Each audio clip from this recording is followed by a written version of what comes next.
Welcome to the Story in Your Head, episode 16, Being Busy. Hi, Michelle. Hi, Ron. How are you doing today? Today, I'd like to talk about busy. Last time we Busy. talked about an 8-letter word. Today, we've dropped down to 4. Hey, So, is this what getting is it? better or getting worse? I don't know. We'll find out pretty soon.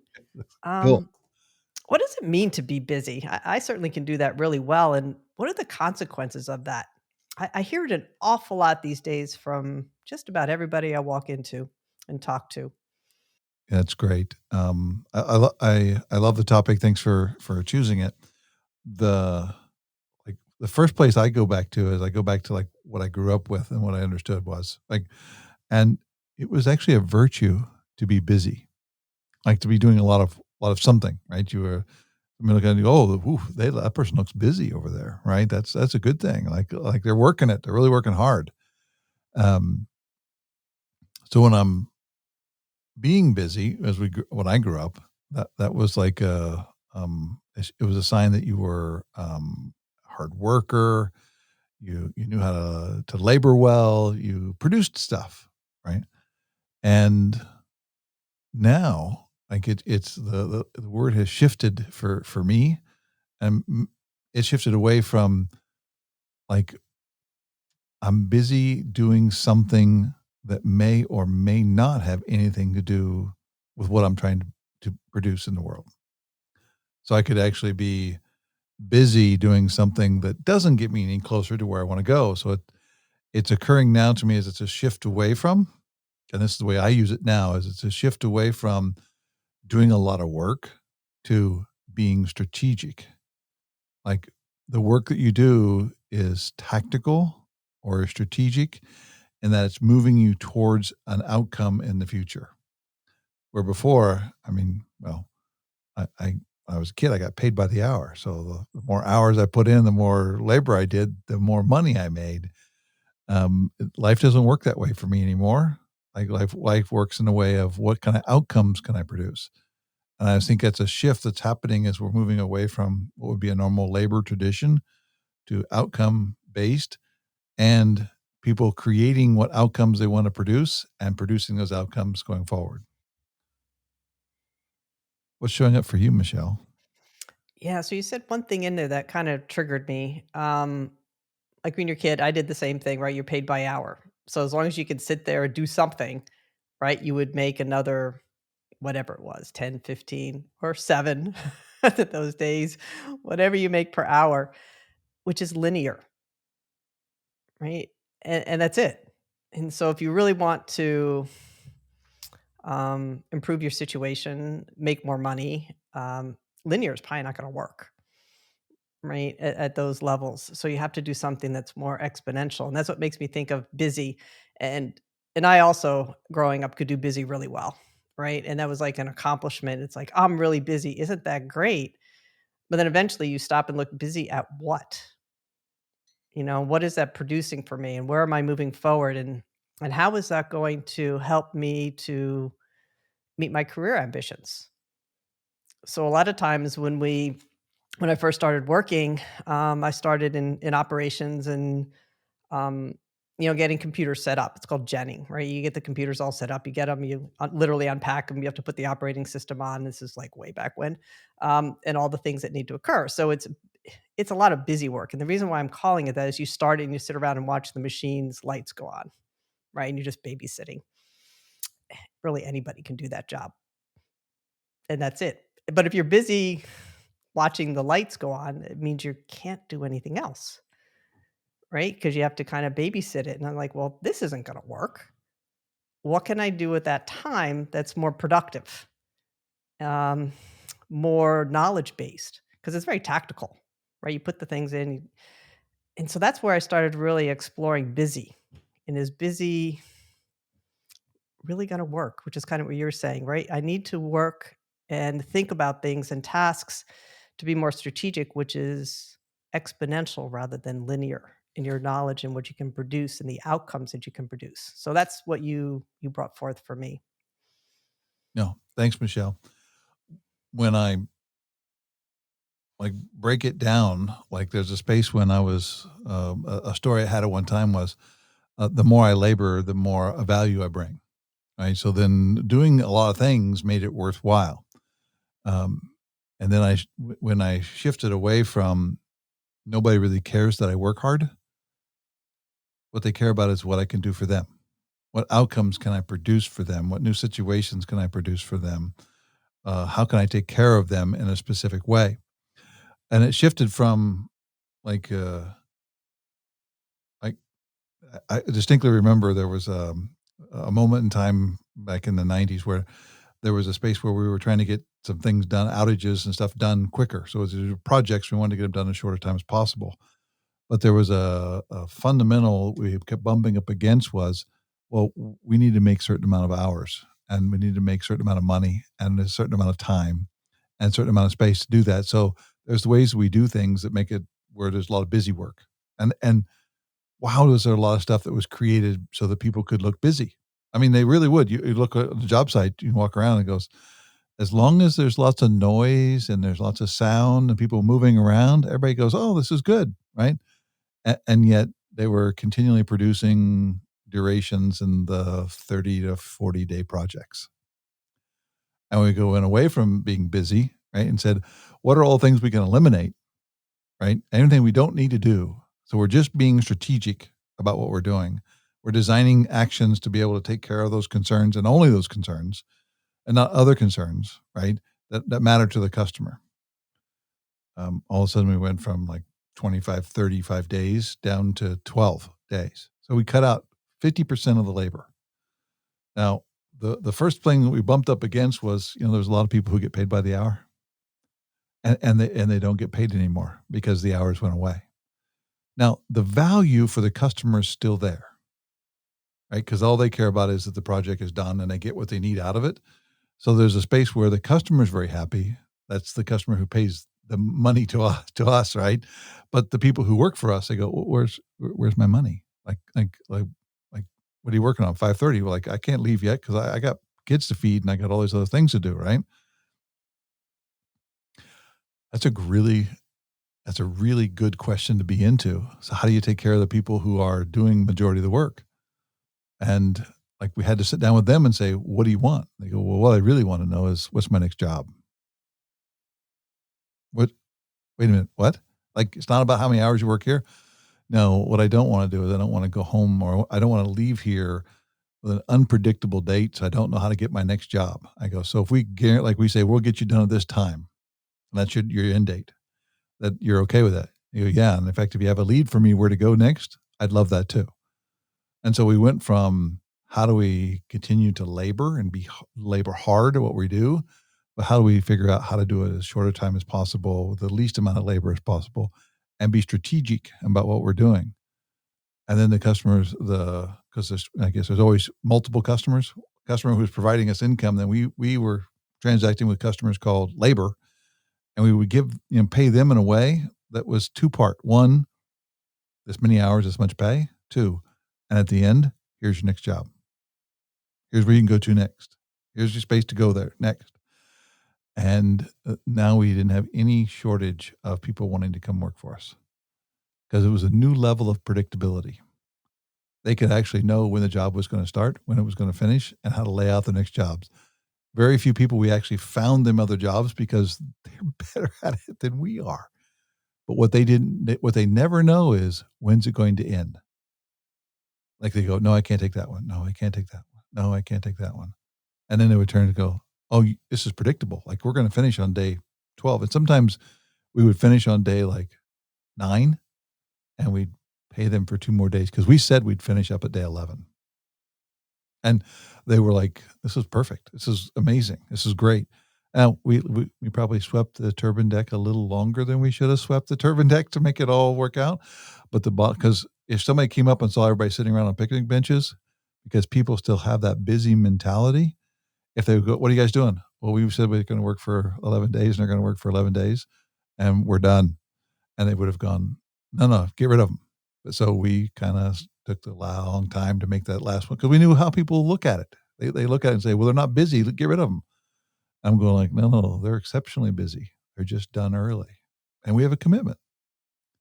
So that's what was showing up for me in the world of busy is that busy is a story in your head that you're working on something for the sake of working on something, not to produce a result in the end. And when you go from being busy, which is like laboring for the sake of laboring, to moving from that to, so the sooner I can get to the end and meet all the requirements, take care of all the concerns, the better off we all are. Because there's other things you can take care of, other things you can do. And part of what we did to make that happen was to turn a lot of the decisions on how they do it, not what they do, not what requirement had to meet, but how they did it. We turn it over to them. Let them figure out better ways to do it.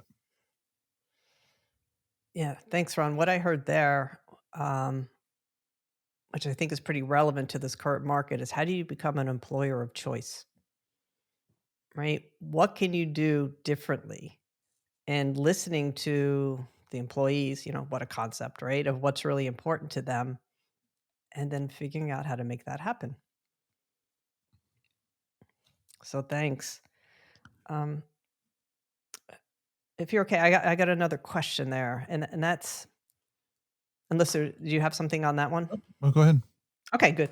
Um, so I hear a lot of people, I get stuck in this space, and it's called I'm too busy, and they don't know how to break out. At least that's my story for them, right? What lines or what techniques, what stories can you share to help people see that being too busy just gets you tired? Doesn't really move you forward. A couple spaces. The first one I'll start with is I'm too busy and I'm a leader, right? You're managing people. You're doing all of that space, right? Um, and then I'll go to the second one, which is you're a worker, right? So now you're an individual contributor. You produce some new outcome, a new situation. And I'll start with the leader.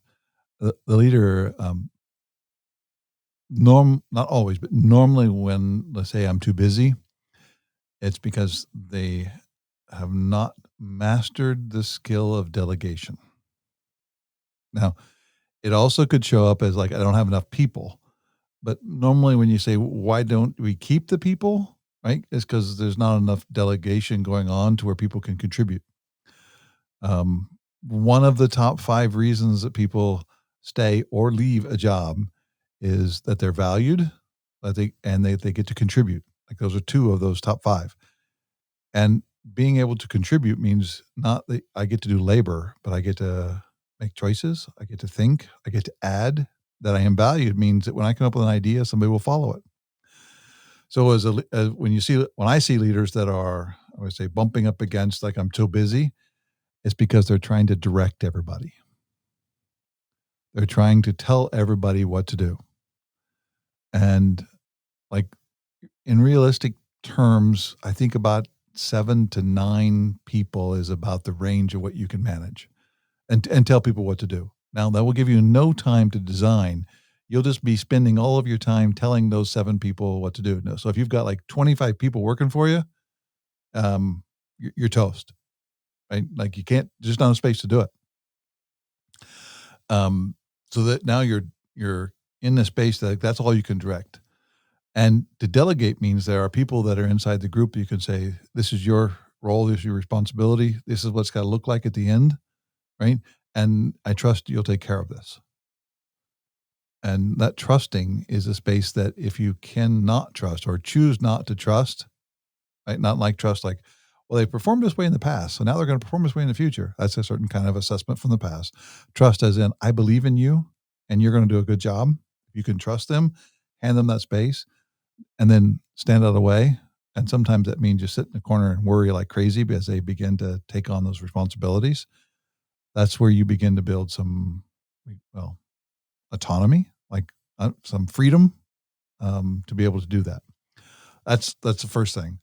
The second one is like if you're so busy telling everybody what to do, you're not going to be able to invent new things or create new spaces or create new capacities for yourself. You're going to be stuck because you're so busy doing all that other stuff. You're actually actually spending all your time telling other people what to do, and you're not developing your own skills, and you're not practicing and not creating. So the space is to have that time set aside to actually reflect and design and create and to notice what's going on with you in a way that you can actually help others to lead themselves. So that's from a leader standpoint.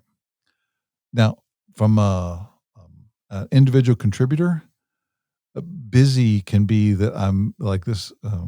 A good sign of that is when they say something like this. That's the way we've always done it. That's the way it has to be done. Versus the space of, well, I don't know what's the best way to do it. Let's try this. And when you're so busy doing things and you're not really in a mode of being able to question into them or try to figure out a better way or figure out a new creative way, you're busy and you're not being strategic. You're just trying to like, and sometimes people like, I've met people who they just love to punch a clock. What are you working on? 5:30, right? Or 4:30. And like in that space, they're kind of, they don't have their heart into it. They don't have their space for them to create a new world for themselves around the fun of being at the job. It becomes labor. Labor just gets you tired versus creation, which is exciting and fun and enjoyable. And that has nothing to do with the actual, like what task you're going to do. You can be running a fry, like a deep fryer. You can be running a deep fryer and trying to solve the riddle of how does a deep fryer make food perfect. Or you could be in there and like, what are you doing? Waiting for the timer to go off. Both of those are this look like the same thing, but the internal story in their head, the person is going like, I'm trying to figure it out. Is it the sizzle that makes it different? Is it some color that's different? They're making it a game out of it and they're excited about it and they're mastering the skill of what they're doing. That is strategic. They're building skills, they're building knowledge, they're being in a space, they're not busy. The other one is going like, I just gotta wait for the timer to go off. What are you doing in the meantime? I can't do anything in the meantime. I'm waiting. That's what shows up for me. That's what I've coached many people on, and that's how I hold it. What shows up for you? One in like what I say, but then also for yourself about people who are too busy. Yeah, like I said, I run into that quite a bit, and, I think one of the big times that I ran into myself when I was a leader, right? Um, and there was just a lot of work going on, right? We just got a new project, and it was approved to hire a new person, and I'm like, "Oh my goodness. Alright, I definitely need a new person, but boys, it's gonna be take a lot of my time to get the person in, right? You gotta write the job description, you gotta get it approved to the right level, then you've gotta post it, you gotta interview all the people, then you gotta negotiate the contract, and then bring somebody in and then train them." And I was like, "But if I don't do that, I'll be in the same spot a month from now, 2 months from now, 3 months from now, and I really need the help." So it took a little bit for me, um, I just needed to put in sometimes a little extra time to get out and to bring the help in order to move forward. So sometimes we've always said at work, you have to slow down to speed up. And that was one of the instances where we slowed down, brought in the right people, got the right skills, took the time to do that, and then we completed the job early because we slowed down and got the right people in. What might happen if you don't bring in those people and you continue to try to do it without getting good help? Oh, I've done that one too. Um, that's not a lot of fun. It's, month 3, you're still swamped, you're working too many hours, um, can't get the work done, you're getting tired, you're making mistakes, so you have to do it twice, and usually you're over time and over budget. So, yeah, been there, done that, that does not work. And then there's a recovery time because 'cause you're so burnt out, so then you got another 2 months of recovering from this project, and it's like, "Okay, well, that was fun." Not really, but I've learned. I love the story of slowing down to speed up. Um, one of my early mentors who actually became an employee of mine later, it was kind of fun to work both ways, and he had the same first name as me. So it was, enjoyable guy to work with, and he had a good name. Um, But he had a saying, "The hurrier you go, the behinder you get." Right? And the first time he said that to me, I was going like, "Is that, like, always that way?" I remember he had a toothpick, and he always rolled it to one side without touching it, just rolled to one side and said, "Yes." And I was just going like, "Wow." And to this day, it still holds true. A slower, steady pace, taking the time to design, create, get help, look for new ideas, space to create, space to invent new strategies and tactics always outperforms hurried or busy or working hard. Yeah, the other space where it really showed up for me was when you talked about delegating, right? So you delegate the tasks and you realize perhaps your staff or some members of your staff don't have the skills or knowledge to do it. So there's two approaches that I've seen. One is, well, I'll just do it myself, right? That gets you back into that. We used to also call it the hamster on the wheel. You know, like in hamsters, right? There's a wheel. Without they're on the hamster wheel because they're just running as fast as they can and getting absolutely nowhere. But also bringing in the skills and the knowledge, right, that people need to do their jobs and allowing them to figure it out a little bit, right? And to run those experiments and to fail a bit. 'Cause at least for me, that's when I learned the most. But I think that took initially a lot of courage for me to know, okay, I got the right knowledge. I've worked with the staff. They know what they need to produce from an outcome. Here's the training. All right, let's see what happens. And be there to support them, whatever that might be. For those of you who are not familiar with some of our work, we have a phrase called tossing lines. And it's a chance to ask a question or to share a vulnerable story as a way for somebody, a space for somebody to discover something. So, Michelle, when you see somebody who's on the hamster wheel, right? They're busy in the middle of it, right? And you can see also notice they're a little proud of all the hard work they're doing. What lines do you toss? Um, well, I usually start off with, it's like, "How you doing?"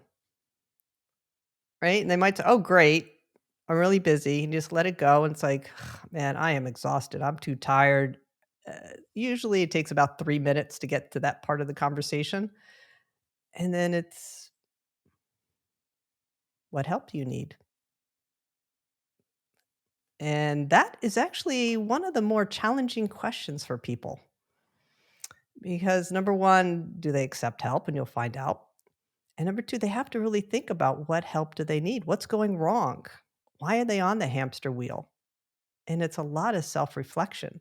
So I find those 2 questions, which by the way could take 20 minutes or Yes. 2 months, to get resolved is a lot of times where I start, but the first one is, "How are you doing?" Because it's really not a fun place to be, and for the person to initially recognize that that is not where they want to be, because maybe they're giving up too much time and they'd rather spend it with their family or something else is usually being sacrificed when they're on that hamster wheel. It's great. Thanks, Michelle. How about yourself? Maybe I'll learn something here. Maybe get some new lines. My favorite, and starts the same way. So, how you doing? Okay, yeah, great, and just kind of let them empty out. Um, I found that if you wait long enough, the whatever their conflict is will come up, right? And then you say, "So what do you like? What's your strategy here?" And like many times, I notice they go, "I didn't have a strategy. I was just busy working," right? And then when they start to tell me what that is, my favorite one to toss is, "So how's that working?" Rarely do we take the time, like it's not a habit to take the time and just reflect on how am I doing here, specifically when you're really busy. When you have a story that I need to be busy, or you have a story I got to get all this stuff done, I'm just going to work really hard at it. You don't take the time to say, "Is this working?" And many times that's the question that I'll ask, and I just let them answer. "How's it working?" And I go, "Oh, it's pretty good." You know what? And then like the next day they'll come back and go, "It's not working at all.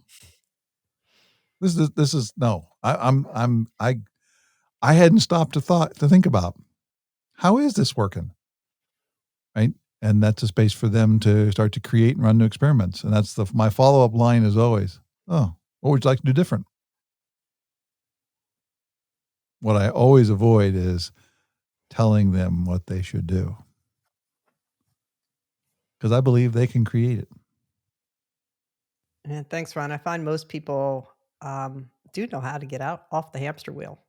They just need a little help to recognize that they're on it, and also agree that the answer to that question, how's it going, can take 2 hours, 3 hours, 24 hours. Like, has to ferment in the back of the mind a little bit before it comes out and people accept, "No, this isn't working," right? For whatever that means, 'cause I like I said before, they usually are sacrificing something else that really matters to them to be on the hamster wheel. And I can be doing this just as easily as anybody because I get so busy inside of it, recording a video, designing some document, whatever. I'm busy with that, and it's really great to have a network of people around you that you trust. They can ask the question, "So how's that working over there?" Right? Or "What help do you need?" And to be in that space, it's not like there's something wrong with being busy. It's kind of where we grew up. It's kind of a culture thing. It's in some ways it can feel good, right, to say I'm laboring, but you're not getting what you want done. Then is you're not being strategic, and you're actually wasting your time. Yeah, thanks, Ron. I agree that that network that could come in and, sort of knock a little sense into you to stop you long enough for you to see what's going on. I usually have to laugh because, yeah, I can still do it, and I'm very appreciative to all those around me that can kind of, "Hey, right, is that working or how you doing?" And I know it's a trigger line now, so it triggers me in all different ways, and I can stop and it's like, "Let me really think about that." So my question to those who are listening to the podcast: um, When have you gotten busy? Who has tossed a line to you about how's that working? And who have you tossed a line to say, how's that working? Or your version of that story. Send us an email at ron@macklinconnection.com or michelle@macklinconnection.com. Thanks, Ron. Great session today. Very relevant topic to me and hopefully to those that are listening. Great. Thanks, Michelle. Talk to you soon. Yep, Thank you, bye-bye. everyone.